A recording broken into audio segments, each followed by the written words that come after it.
Dave, you've been a part of this community for quite some time. He's a MLA, Dave Rodney, who is representing Calgary Lockheed. Yes, correct? Sir. And you've been doing it for quite some time, but what brings you to the table today, yes, you are wearing your campaign pin, and that's okay, sir. But what's important about having you here today, too, is that you can relate to these two panelists that are sitting beside you.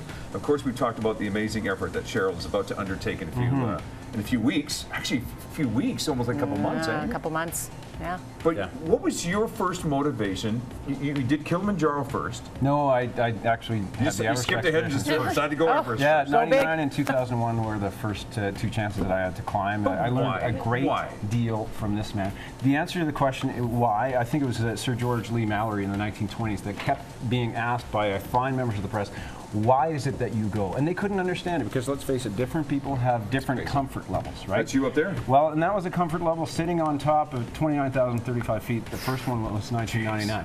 But I can tell you, and Jamie, I'm sure will vouch for this, the greatest physical, mental, emotional, spiritual, cultural test I've ever had in my life. And it's the things that are difficult that make life worth living. And what I've found is when we go through those things, I find what I'm not that good at. I find out what my weaknesses are. And then I have the opportunity to improve on those and really help make life better, you know, in my mind, my body, and the rest of my being, but also the people around me, my family, my community. And honestly, that's why, pardon me, I ran to be an MLA. People have said, you got great ideas. Why don't you work federally, provincially, or locally and make some of these dreams kind of become a reality? And you know, I love people. I love listening and learning from people, and we've got a great province, so we can make it even better, and that's why we do what we do in Calgary Lockheed and also at the top of the World Society. But back to Cheryl, because what she's doing is taking the spotlight that she has for being an amazing human being, and she's saying, look, it's great that we had the opportunity to be in the Olympics. We had great success on horizontal ice. Let's see what the ice is like on the top of Africa, and honestly, the causes that you're supporting are absolutely unbelievable. They will change people's lives. They will save people's lives, and we can't thank you enough. Yeah, well, and you know, I think that was the one thing I decided after we won the Olympic medal. We won that with the support of Canadians. That's what got us there, and that's one of the things I said. I was never going to just hang it on the wall and have it be admired. You do something useful with it. Help raise awareness. Help give a voice, and so that's one of the things when I retired from the game that I promised I would do. And that's not for every athlete, but it's something that I decided to do, and maybe because I was an older athlete too, so it made a big difference. More experience. This will change you. This will change you, this experience. Absolutely. Jamie, you know what it's like. I hope it does. I'm just here enjoying listening to you and looking around at all your pictures and everything. You're so good. You know what? I learned from you, my friend. No, really, no. Because honestly, I was the communications guy on his trip in 1997. If it wasn't for Jamie Clark, and this is the absolute truth, I wouldn't have been on that trip at all. And you made me see how to do it with style. How to come back, not with having statistics on the negative category of people who died, but rescues, right?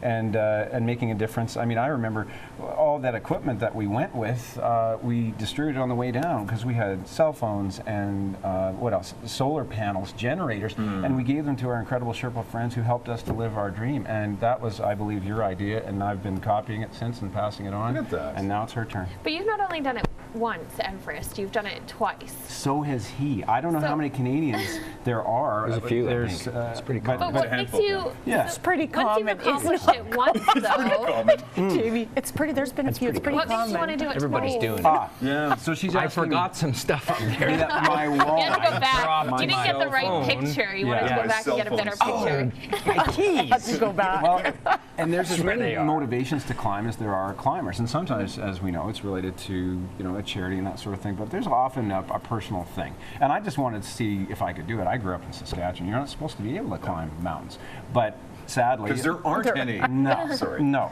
and it's really true. But I think we're often attracted to something that's very different from us. But on a tragic note, and I'll keep it short, is that a friend of mine died on our trip in 1999. I wasn't there.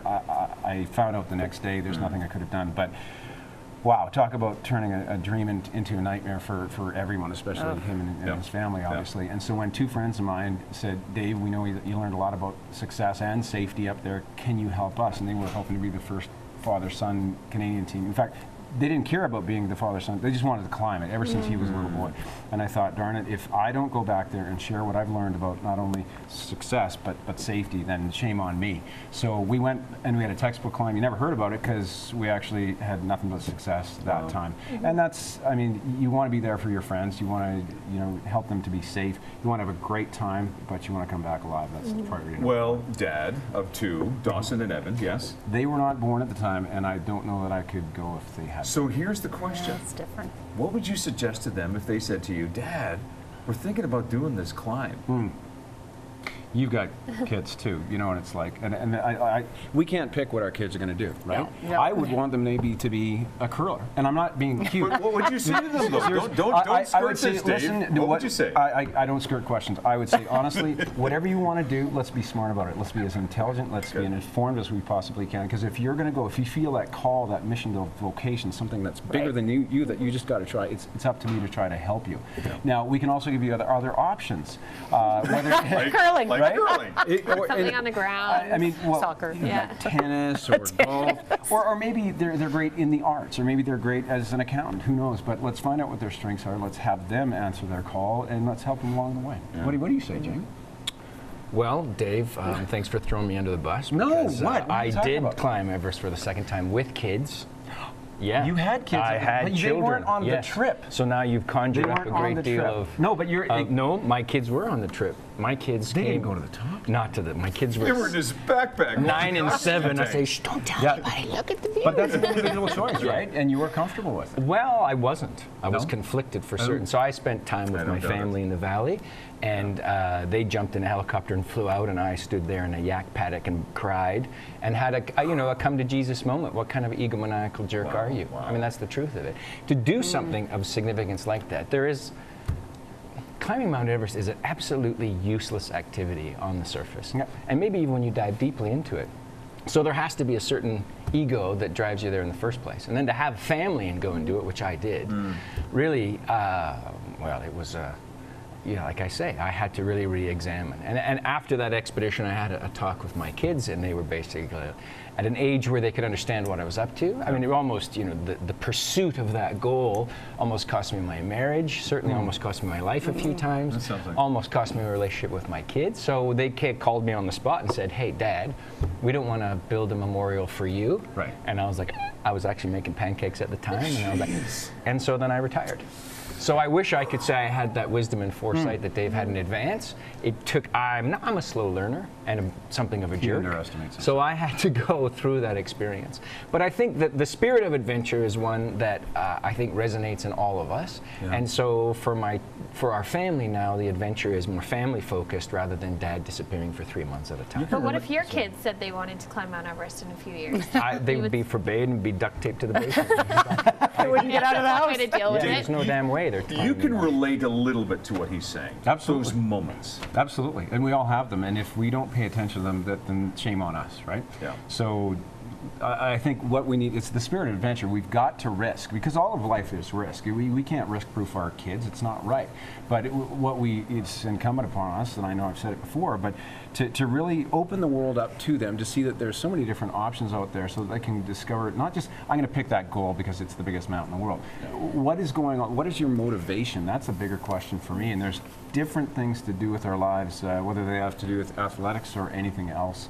And let's ask those hard questions. Sure. Let's take the time to answer them. And I find be it's, honest with ourselves. And it's a learning. And he did It's that. what you learn about yourself. I find in sports, pushing yourself to be at an Olympics. It's the failures along the way and what you learn about yourself. It's doing this mountain and doing this climb. I do it, besides doing it for the charity, I do it to learn about myself. It's always, that's what life's about. You're learning how you handle certain situations, and that's what I think your kids, which you wouldn't duct tape them, you'd let them go, but probably with a lot of education. Right. You want them to learn those things about themselves. You use that in life going forward. It's so important, I and can't wait- sports teaches it. Can't wait to talk to you when you get back. Yeah, what I've Cannot wait. learned, not to do it again. Yes. Calgary, MLA. That is often the learning. I've never been on a trip, sorry to interrupt, but I've never okay. been on a big trip in the middle of it where I haven't said, Jamie, talk to me. Promise me, Jamie, you will never do this again. Yeah, so Yes. And then you come home, it's like, that was so fantastic. Wasn't that great? Let's plan Short the memory. Again. Calgary, MLA, from Calgary, Dave Rodney, thank you for being on panel this morning as well, too. Great having Thank you. here. Yeah.